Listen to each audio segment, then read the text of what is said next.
speaking of 2-7, there's one at bat when we're in Kansas City where he's facing you. I've never seen a baseball go up there. Never. And no one else has. Way to go. Third fountain, The third third row. fountains, the furthest ball ever hit in Kauffman You Stadium. know where the batter's eye comes Hard up dog. to the scoreboard, and there's like that little tiny piece of fountain that touches the back? Went right behind that. Yeah, dude. My two sons like show me that video all the time.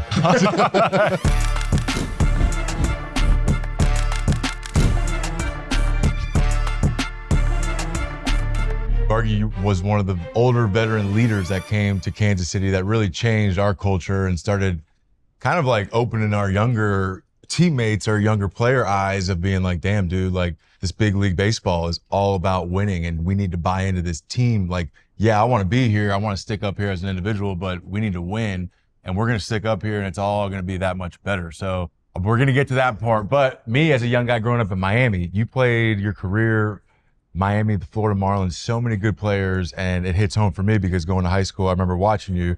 So let's go through the life of Vargas and stop by in the Marlins, and then we'll go into that Kansas City talk. That's where we'll be spending most of the time. Start us at Apple Valley. Oh man, you want to go all the way back to Apple Valley? All right. Yeah, Pops was coaching. Yeah, my dad was a high school coach for my whole childhood. Grew up just being at the field and being around the game, and not really being a fan of any team or anything in SoCal because we're a little bit away from LA and Anaheim. But yeah, just grew up on the baseball field. He just taught me the right way to play and always provided a good environment for his players, and just set the best example you could to roll me into the opportunities that got put in front of me. And yeah, just thankful that my mom let him coach all those years, man. Yeah. I feel like like teammates, when a pitcher is so knowledgeable on the game, a lot of pitchers are just locked in on pitching, right? And that's it. But I think that background of your dad coaching and you just surrounding yourself with winners, man, because that Long Beach, is it Long Beach State or is it, I don't want to say that wrong. Cal State University, Long Beach. That Long Beach team, star-studded. My favorite thing I always say about Jason is like he was the best hitter on that team, and he had Troy Tulowitzki, Evan Longoria, and this guy. I always boost his numbers like what'd you hit? 387, like 42 homers, 115 RBIs or something. No, but like that's the thing a lot of people don't know about Jason is like this guy used to bang, like was a banger. Well, I appreciate it.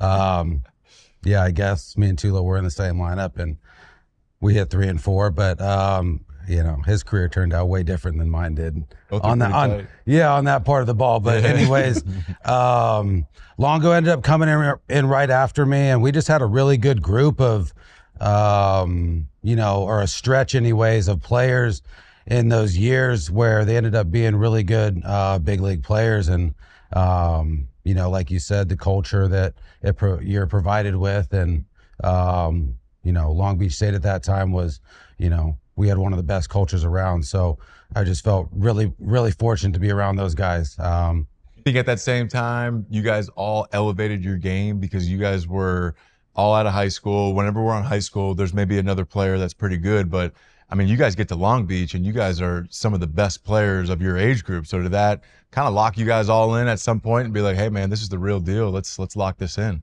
Yeah, I think for you guys played travel ball. Pete, I don't know if they got travel ball. No, we didn't. That's honestly fascinating. Yeah.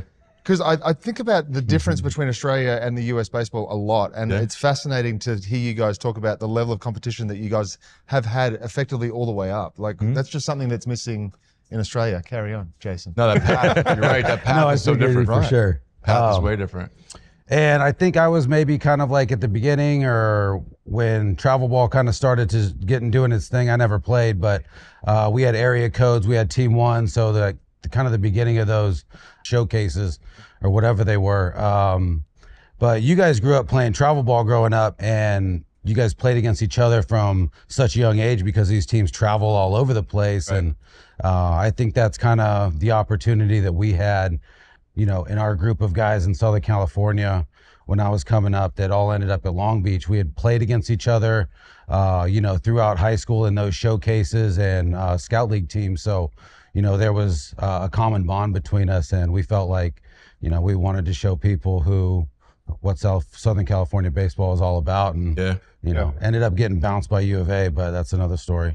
Then you had another one of our buddies that we play golf with, and a cool kind of story is you play with him at Long Beach State and then end up playing with him in the big leagues, and still one of your best friends is Jered Weaver.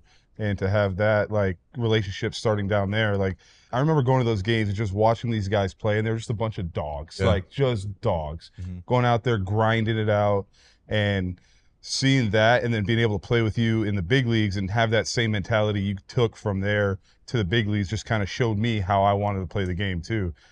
Like how did you and Weaver like establish that culture that you guys had there on the pitching front? Well, I think I walked into it. Fortunate for me that, Coach Buckley, who was a pitching coach at the time, had a really good thing going, but Coach Snow, really provided the building blocks for Long Beach State baseball as far as the dirtbag culture. And, I went to a couple different schools prior to Long Beach, and then ended up there my junior year. So I kind of fell into a place where that culture was built. And because it was a type of baseball that I was used to playing from growing up, being on the field with my dad, that it just kind of, happened to fall in my lap and be able to, move right in without, ruffling any feathers, and just going there and doing your job, and, trusting that the other guys are there to do the same thing. Dude, I remember my 2011 first year, called up in May. Next year, 2012, is my first big league opening day. And we're playing the Angels, and Weave was the opening day starter. Like, he was the ace over there for a while, so we knew. And that whole offseason, bro, I went home looking up Weave like every night, dude. I'm like, opening day, it's Weave, dude, let's go. And literally 2-3 months, I'm looking Weave, spring training, getting ready. And then opening day happens, and I get like 2 or 3 at-bats off him. They bring the next guy, and I'm like, that's it? Like, got 161 more of these things? Yeah. College, did that get you ready for pro ball? Because that's a tough transition, going straight from high school to pro ball, having college, because once you got to the pro ball, man, those players that you played with in the minor leagues, the Marlins system, those players were, they were good players. That was arguably one of the best systems at that time, no? Yeah, I agree. Kind of how my college went. I went to LSU as a freshman, Cypress as a sophomore, and then to Long Beach. It was kind of like I met new guys each year, pretty much, and had to figure out a way to fit in and do my job, and just come there and play baseball and figure out a way to win. And we did win at all those stops. We didn't win the last game of the year at all, but all those teams were winning teams. And I think helped out when I got to pro ball, as far as knowing that, yeah, you're there to win and you're there to be a good part of the team, but your priority is to move on and then build those relationships as you go. So, I think that was, kind of a blessing in disguise once I got into pro ball and kind of bounced around. And, the Marlins at that time, like you were talking about, if you got drafted and you made a good impression and you did your thing, they were going to promote you and give you the opportunity to contribute. And, fortunate for me, that's what happened. How long did you stay in the minor leagues for? It was a quick stop, right? Yeah, I got drafted in that 04 draft, and then played the short season and went to low A in Greensboro, and then went to regular camp the next year, and broke with the Greensboro team again, and made kind of a stop each month and pitched really well. And at the All-Star break, at the end of the Major League All-Star break, I got called up and met the team in Philly. Did you have a feeling it was going to happen, or was it completely out of the blue when you got called up? They were calling up everybody that was doing good. We were having some injuries go down, and they were trying to find some guys that could fill the spots, it seemed like. And I ended up getting one of those opportunities and pitched pretty good and did some things out of the bullpen and starting that, I think gave me a better chance to stick around. And kind of the same thing, just try to blend in with the team and, just watch and learn and do my thing when my number was called. So it was a good time, man. It was a good run. Like, that team you were talking about with the Marlins was awesome. Any veteran guys on that roster that really took you under your wing? Yeah, Todd Jones for sure. Todd Jones? Yeah. Reliever? Yeah. Good dude, man. That roster. Me and Beckett always went to lunch on his start day. Yeah. He had a couple good starts. He took me to lunch and he's like, you got to come with me. So yeah, it's just, and that's how you just figure out how things work, man. You know, guys are, you know, you guys know now. Yeah, and then going into the Kansas City days, baby, that was you on our team, man. You were that guy. So what were some things that, as being one of the leaders in a veteran presence in the clubhouse, being one of the leaders, what are some of the first things when you came to Kansas City, when you were kind of learning our group and watching us, what are some of the first impressions you had? When I saw the first light show after a W. You got to explain what that is to the people. I mean, yeah. So come to Kansas City, boom, we win. Come into the locker room, what is that? What's that thing called? Turn the light on. It was the light. I forget what we had right there. It's called the Texas Hard Shot. Texas Hard Shot. That's it. We had a lot of hunters in our group, so it was like a bow and arrow right there. All the lights. We flip that on. The fog machines come on. The boys are going crazy. The music's louder than I've ever heard. And out of this fog, Jay Guts comes in on his Segway and is doing circles around the locker room. And I was like, how is this safe at all? But this is a great evaluation. Yeah, no, it was the coolest thing because, you know, you see something for the first time and you're like, what the hell's going on? Yeah, it's not like you guys announce it when people get traded over there. No, not at all. It's not a surprise. Oh, yeah. Wait till you see this one.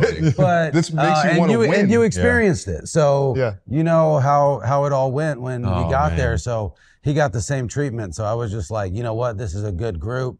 Knew that coming in already. I mean, I'd known some of the guys and played against you guys, and you know, you guys were doing your thing when I got the opportunity to come over, and you know, that was part of the reason. And it just carried on, and you know, once we figured out we weren't Detroit's little stepbrother anymore, it was over. Yeah. We could not get through Detroit. Yeah. Dude. You know? Really? We tried everything, dude. We tried bringing that same fog machine and music down to the tunnel and the cage there like 5 minutes before the game. Yeah, like it was WWE. We're running out through the thing. Like the smoke didn't work. Yeah, we're like, this is going to be our time. This is the time where we're like, fuck this, dude. Yeah. We're beating their ass. And then they ended up putting up like 6 or 7 in the first inning. Yeah, like it's over. We're like, this didn't work, dude. We got to figure something out. That's why in 14, when they beat Detroit, I'm telling you, dude, I think that registered in our minds as like, holy shit, we're going to win this thing. Yeah. Like someone took Detroit out of this. Yeah. And then, I mean, we didn't, but it gave us a confidence boost. Right. Big time confidence boost. Yeah, we talk a lot about like leadership, veteran guys on and off the field. Like you basically set up a Major League Baseball golf tour for the Kansas City Royals at one point, where we were just like any city we went to, any place we went to, you know, we had tee times lined up. And I fell into that with you. You know, I think that's where we became really good friends, is on the golf course and the field. But there would be times where like we'd just be going and playing some of the best courses, but as you're not a very vocal guy in the clubhouse unless it needs to be said, but that was your way of leading, was like, okay, let's get our mind off, and you love golf. But for me, that was awesome to be able to separate baseball and off the field stuff, and you really helped me out with that, being able to set up just the nicest golf courses on the planet, dude. It was unbelievable. Yeah, that was a good time, man. I mean, I think that's taking a page out of like the Atlanta guys playbook, you know, Smoltz and those guys, they were always having the Rolodex of what's going on. And then, I mean, you came over and we did that same thing, you know, and it was just a good way to get out there, right? And get out there, get your minds off things before you're going to the field, and, you know, get you a chance to talk about stuff without really having to sit down and act like you're really brainstorming on something. And a little bit of healthy competition with something that you're not 100% confident with is, I think, it builds a little bit of strength too. And the mental side of it, man. That's something I've always looked up to Vargy at, is with, because you literally, man, I've seen you in the biggest of situations like a baseball player can actually be in. And I've seen you teeing off in front of Tiger with his eyes both on you, locked in, and dude. hit the greatest shot. I thought you were going to say that. Yeah. And you've always, like, nothing breaks you, dude. I've never seen you that's funny. really lose your cool. Like, slow heartbeat, dude. yeah, golf had to have helped that, right? I know, again, when you guys both came up, the mental side of the game was not a focused intangible, to say it the right way. I hope I'm saying it the right way. Right. But Was golf something that kind of just helped you with that, maybe without even knowing? I was too scared shitless to play when I first came up to play golf? to even golf. Yeah, Even in yeah. Atlanta, because it was yeah. Wow. Well, the Smoltz, Glavin, Maddox thing, that was a couple of years before Right. I got there. But I mean, a lot of the starters would still continue to golf, obviously. Yeah. But yeah, I just think a lot of it was that competition thing for them. It was just, yeah. But the mental side was, I mean, I was mental, but it wasn't a huge thing. You'd have a couple of people that would come in and, you know, try to settle you down. But as far as the mental side of it, it was just shut the fuck up and get out there and do it. Yeah, right. You always, and like what you were saying, you always, when you were younger, you wanted to be asked by the older guys to go play before you went and played. Sure. You know, right? Make sure it's okay. You couldn't even sit on the couch Yeah, until dude. he got permission. So it's Good, like, dude. Yeah. Am I gonna get hassle if I show up in the lobby of my golf clubs Right. at like 11:30 before the bus is leaving? That's a good But point. you know, I don't know if people think like that nowadays. Any good golf stories on the road, dude? I'm not sure if I've told this story on Diggin' Deep, but I've definitely told you guys a story. We went to New York and Citi Field when I was with the Padres, and a bunch of guys, man, we literally flew in at 3, 4 in the morning, and a bunch of these dudes were getting into Uber at 6 and going out to one of these nice courses, golfing or whatnot. And Paddock, one of the young pitchers, was golfing, and it was actually the same weekend you took me to that dope hotel room that was a restaurant or something. Oh yeah, the sushi place up Yeah. in the Dude, up they had in this the little hotel. slot It's machine. nice. best Rex. They had this little slot machine of Sake choices. sake, right? dude. It was just kept destroying sake. It was like the Oh, victory man. dance the first time. I'd never seen some shit like this. It was great, dude. It was great. But okay, so back to Paddock. So these guys go golfing. They go that whole off day, whatever. Apparently when they get there, they drop their clubs off right there at the valet parking lot. Then they go into the clubhouse and they're ready to go to the range. Patty's clubs don't come out. Will's, all these guys' clubs, Patty's don't come out. So he's telling the guys, hey man, I lost my clubs. I don't know where they're at. Goes in there. He ends up having to file a police report, misses the whole round of golf. I think he meets him on like the back 9. He doesn't have his clubs. He feels like, he's like, I'm done, whatever. Goes home. We play against the Mets in Citi Field. He pitches on Sunday, the travel day, gets roughed up a little bit. We lose the game. It's like 8-5, whatever it was. So we're on the bus and he comes and sits next to me and shows me his phone. And he's like, can you believe this shit? Like, what do I do? And Paddock's a big cowboy too, big cowboy hat. I think he was wearing it on travel day. Comes up to me and shows me his phone, and it's a Mets fan in his DMs, his direct messages on Instagram saying, yeah, Patty, you took that loss on the field today, but you also took that loss with them golf clubs too. And I'm like, oh my God, dude. So he literally ends up texting or calling MLB security, does the whole thing.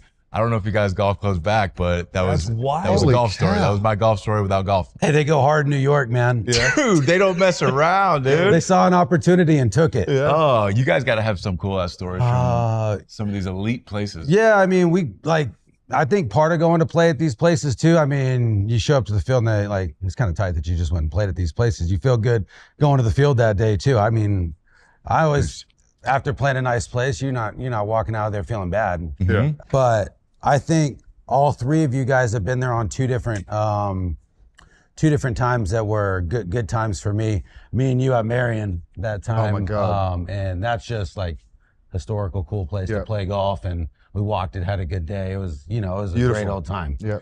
If you haven't played Marion, it's one of the best ones out there. You feel like you're walking out there with ghosts and So much history. yeah, it's just it's one of the bangers for sure.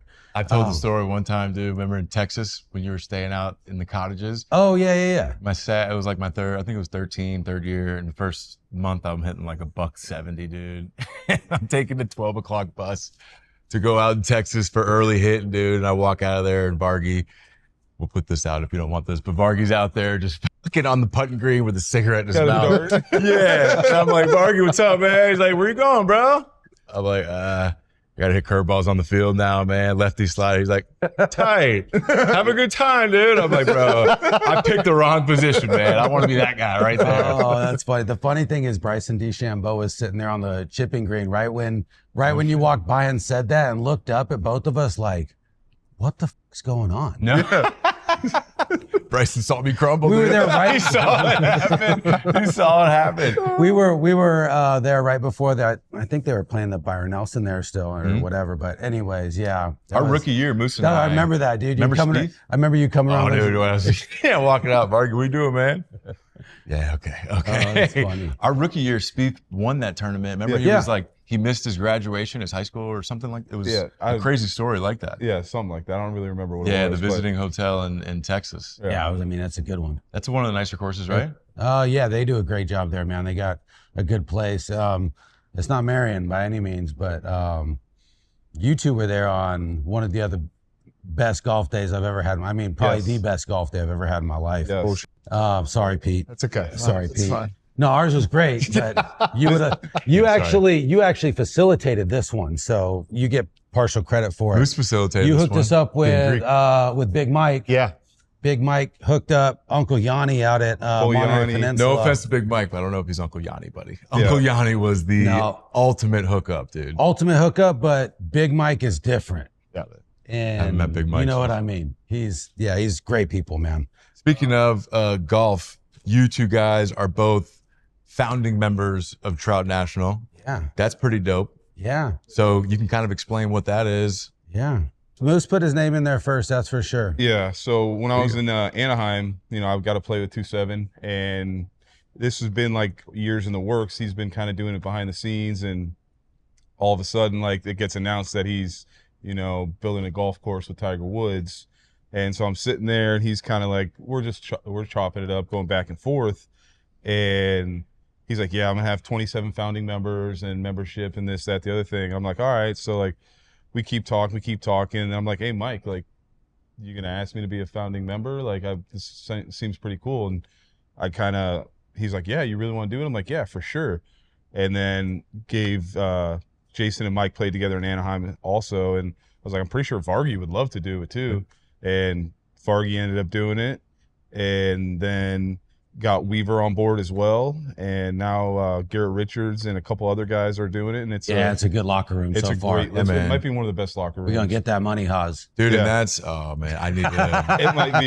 You need to pick up your golf game before you do that. You're my golf coach, man. Let's You're my go. swing coach. You don't even gotta play. You just gotta hang out. Yeah. Oh, which I can do that. I can definitely do that. So that was him hitting that shot in front of Tiger. So we all got invited to go out, and it was still being built, but we got to see Trout National while it was being built, and Tiger flew in for the day. These guys are obviously founding members, so gets to show kind of each guy, each hole, and what the thought process was, and he's going and walking us through it, man. And we got to one of the holes, and it was a par 4, which we learned after the fact, but there was No, it was par 3 after the fact. Yeah, we thought it was a par. We thought it was a par 4 because Yeah. It was great. It was a great shot. Yeah, a couple guys hop up, hit some shots, and do not do well in front of Tiger. Yeah, so Tiger's sitting on the tee box, and he's just sitting there watching, and Justin Upton gets up there, hits a shot. Dexter gets up there, hits 2 shots. They go left and right. We were all over him about being guests too. Yeah. That's right. We were all over him about being guests. That was you chirping. Yeah. Somebody went up there to get a shot in. Vargy's like, hey, is he a founding member, dog? Yeah, who's letting these guests wire play? go through yet, bro? Hey, we were killing him that day, dude. That wire didn't go through. Jason walks up, he grabs the driver, just gets up and tees one up and literally just pipes it right onto the green. And the video that we have of it is so awesome because you see Jason just hit the shot, perfect shot, and he just kind of looks over at Tiger, and Tiger's just like head nod. I'm like, this is cool. That's cool as shit. Seen, dude. Yeah. We put me on the spot, and I didn't want to hit that shot. No, so dude. And your foot slipped. Your foot slipped a little bit, which he also noticed. And you still hit a great shot. It was incredible. So he knew. I know. I'm waiting for that 500 bags from 2-7. Yeah. He didn't say we had to hold the green. He just said we had to hit it. Yeah. That's it, dude. We're waiting on a lot of things. Yeah. Okay. Okay. We're here. No, but Wow, Willie, he swiped my story. It's 1-1. That was my story. He swiped my story. Wow, Willie, that's 1-1. Dog. All right. No. True. You're a founding member. That should have been your story from the beginning. But like, how cool is that? You grew up loving golf, loving the game. We played all these courses. Then to be able to not only just meet Tiger, but hit a shot in front of him, to have the balls to get up there and step up. You said you didn't want to do it, but it's a once in a lifetime opportunity maybe, and you just absolutely, striped this thing. Yeah, I hit it good, I guess. But I think just being out there, probably being like how we were feeling from earlier in the day, just so hot that day, like, man, let's go ahead and do it. You know, it was, we were out there driving around in Jersey, and I mean, we were sweating bullets. I mean, we saw Tiger walk by us, and him and Mike were doing real work, and he walked by and like wiped the brow of his hat, and it looked like somebody turned on the water hose on him, you know? I was ready to wipe it for him, dog, and had water ready to go just in case he needed it. Yeah, but like, how many times you gonna get a friend that's building a golf course with Tiger and then get a chance to hit a shot like right when it's being built and do it? So might as well hit it. I got to watch Tiger take BP off Smoltzy. What? So those two used to play all the time. He was the most competitive motherfucker I've ever seen. Really? He was getting mad. Smoltzy wasn't going 100%. But he was throwing about 85%, a lot of fastballs. I think he threw him one breaking ball. But to see him and how competitive he was at just that, I'm like, he's different. Oh, it was like a live BP. It wasn't batting practice. Did he put a barrel on it? Team was on the road. He got barrel on it. Hit a ball up the middle of Smoltzy. But team was on the road, so there was probably 6 of us in the clubhouse. And he comes walking in. I'm like, holy f***. Obviously got a signed ball. But yeah, that was a really cool moment. How about too, man, like the course and all that stuff speaks for itself. It's badass. But just the simple fact, like I feel like one of the no-brainers why so many of his former teammates have signed up as founding members is because of respect for Mike. I mean, you don't really like, he doesn't understand, but you realize I'm teammates with one of the best players of our generation. So, I mean, does that also play a factor into it? Why some guys are like, man, I have so much respect for this guy as a player and teammate. Like this is a way of also showing my respect. Yeah, gotta be. Mike played with him in Anaheim for a little bit there. What year was it? A couple years ago, right? Yeah. And then I played with him when he was really young, man. It was his second full season in the league. And would you tell them? I mean, he had just come on like gangbusters, you know, and was just doing things that were different than other people had done in a long time. He just had such a cool head about him, and he just the kind of guy that you want to be on your team and you want to be your superstar. And I know we haven't got to see him be on the field in a little bit, but I mean, I think we just forget like about how cool he makes the game and the things that he's able to do. And all those guys that have gotten to play with him, like Weave and G Rich and the guys that played with him for a little bit longer than I did, really, I think you really appreciate the kind of guy that he is and what he brings to the table as, you know, one of those silent leaders, kind of like a Gordo, you know, messes around a little bit more, has a little bit more, kind of still playing games all the time, but is as professional as they get, man. And, you know, from being around him, he's the guy you want to build your team around. So, yeah, I think this is a perfect transition back into baseball. You know, speaking of 2-7, there's one at bat when we're in Kansas City where he's facing you. I've never seen a baseball go up there. Never. And no one else has. Why did we bring it back to baseball? Because I got some other stuff about baseball. Where'd it go? Third fountain. The third fountain's the furthest ball ever hit in Kauffman Stadium. You know where the batter's eye comes up to the scoreboard, and there's like that little tiny piece of fountain that touches the back? It went right behind that. Yeah, dude. Yeah, it was a bomb, dude. I'm pretty sure Bobby Witt hit one there this year, and we were like in the group chat, like, I don't think I've seen a ball since 2-7. I didn't know there was water up there. Only counted as one though. Yeah, my two sons like show me that video all the time. Oh man.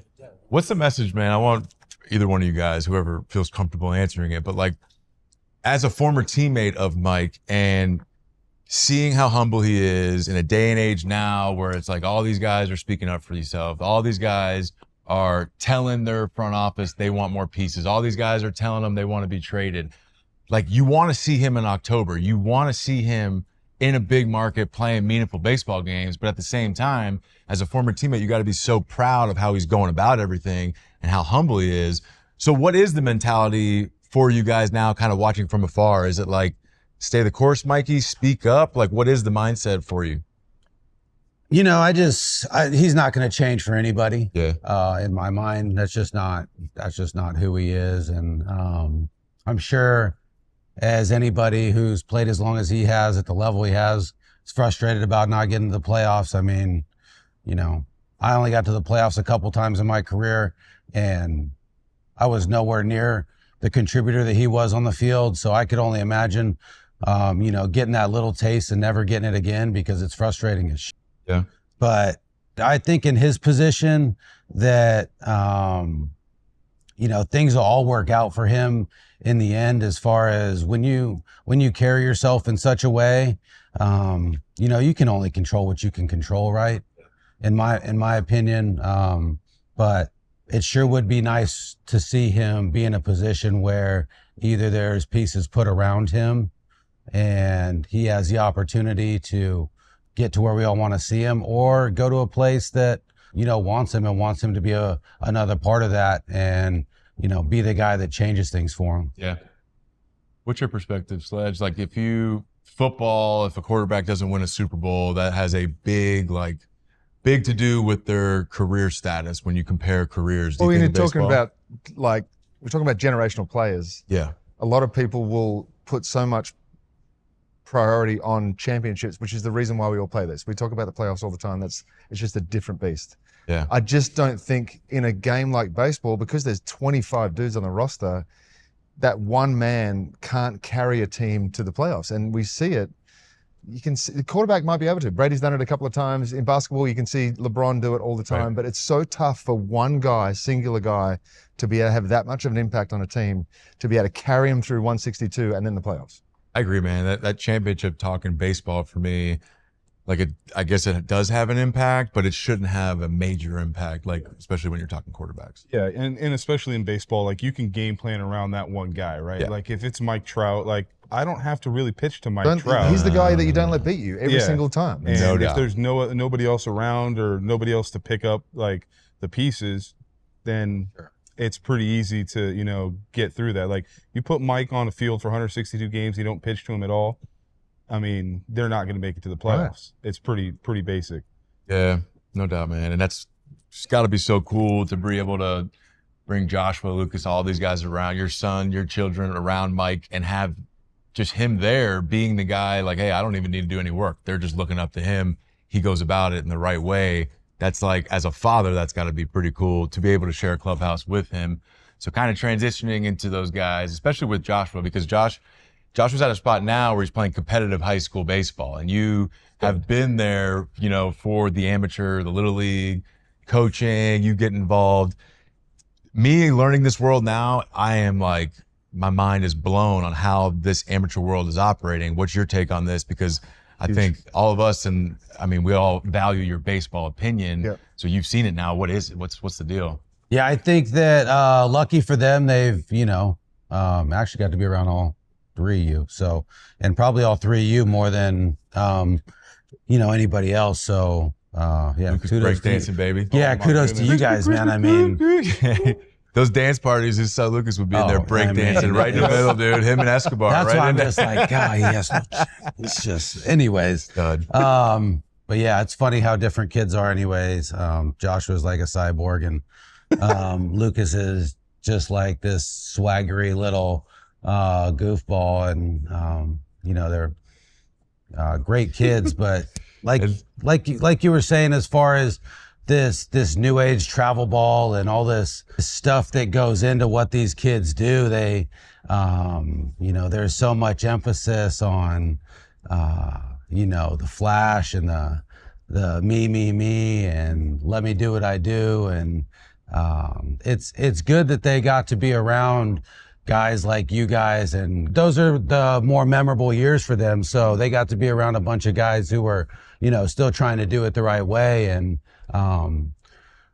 Lucas probably more than Joshua. Joshua's, he's on a completely different page as far as personality and his, dialed in. Yeah, he's, he makes it real easy for us. He's dialed in.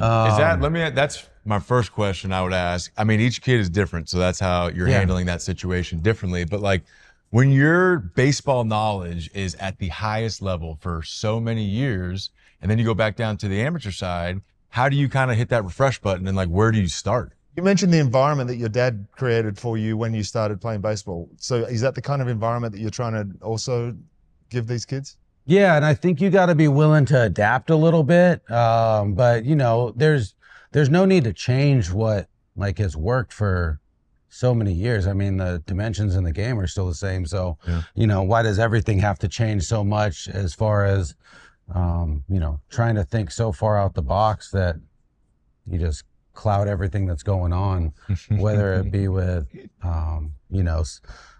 all the different numbers that you could plug in, all the different pieces of equipment that you need, all the sliding glove, bat, pink shoes, purple bat. I mean, all this other stuff that doesn't really affect how you're going to, play the game as a team. So I think that kind of growing up from that like simple mindset of, the fundamentals will take you to where you need to be and act like you've done it before, really just kind of keeps you from, doing anything dumb. That was I think I've talked about this before, when I don't think people wanted to stifle Major League Baseball players back in the day. They just wanted to protect them from exposure of doing something silly and it just coming back to haunt you for the rest of your career. I think that was a lot of it. For sure. I agree with you 100%, man. How do you though, man? Like, and this is probably more of a question of how do you deal with some of the parents, because everything now on the amateur side is so individualized. You know what I mean? It's like, hey, if you're the coach, say you're the coach of this team and it's like, hey, my son's going to this showcase this weekend and he's going to play for this team that next weekend. I mean, how do you get through to a parent when the trend is so heavily against the team thing? It's all individualized. I think it's like either they want to be open-minded or they don't. They want to listen or they think they got all the answers. In like with the travel ball stuff, it's a little bit tough, right? Because you only got 2 practices a week that you got with these guys. So unless you're coaching with a team that is going super hard and they're practicing 4 or 5 times a week, which, I mean, that's just not what's going to happen for me. It's, we're done playing. We're trying to go play a little golf. But you only get them for 2 times a week for 2.5 hours max. And, really to work on anything other than the fundamentals so that when you show up on the weekend, you can catch a ground ball, you can throw it across the diamond, you could maybe do a rundown. If you got guys who are advanced enough to do other stuff, then, more power to you. But it's just trying to create an atmosphere where you're getting there, you're getting your fundamental work in, you're getting your time with the boys, and you're getting ready to go play that game or those 4 games you're going to try and play in the weekend, and then figure out a way to hold it all together again to do it 2 weeks later. So it's a really different way of playing baseball than I had ever experienced. I don't like it. I think it's dumb. Yeah. If I had it my way, which I don't, because I'm not in the position or willing to put in a time to try and make some type of new league or whatever you're trying to do. It's a really difficult way for the kids to learn growing up how to play baseball and then do something completely different once they get to high school, into college, and to pro ball. Man, I gotta think that's so hard, dude. Like, number one, if you're not the coach, the head coach, it's hard to keep your hands off, because especially with baseball, if you see something being done and you know how it's done, the right way, you're gonna want to say something so bad. And then on the other side of that, if you are the head coach, and I feel like I'm gonna get a good gauge off of you, like with Mick, it's gotta be so hard to tell Mick, hey, I need to treat you just like every other kid when we're on the field, because I'm the coach and all that. So I'm sure there's some car rides, some conversations, maybe even when you were coaching Joshua stuff before high school of like, hey man, like, listen, like, I am dad, but at the same time, I want to teach you, that I'm coach here and you got to be a teammate. Is that hard to balance? Is that a conversation you guys had to have? Or no, not really. Because Josh was just so locked in. Yeah, but everybody's got their faults and tendencies, right? Even he's had to be jumped on, I think, it might have been in the fall, like right before we were getting ready for winter break or whatever. I told him to go somewhere on the field or whatever for the bullpen, and he snapped back at me a little bit about something that he was already doing and like threw his hands up on me, and I was like, get your ass in the bullpen. Yeah. And it might have gone a little bit harsher than that from what I just said, but right. You have to treat them the same, but sometimes, like when that line gets crossed, it almost has to be harsher, because not only does the team need to see that, like, there's no favorites here, even though I mean, I like nobody more on the team than I like my son. It's just how it is, It's just, same bloodline, man. It's just how it works. I lived that with my dad, so I felt good about that type of, response to it. And, Right. But at the same time, like, he also needs to see, like, look, man, we're here to do a job, and we're here to be respectful and be on task with what we need to do. And just because you might think doesn't mean you get to pipe up any different than any of the rest of the boys. Yeah, and on top of that, it's like you said, a respect level.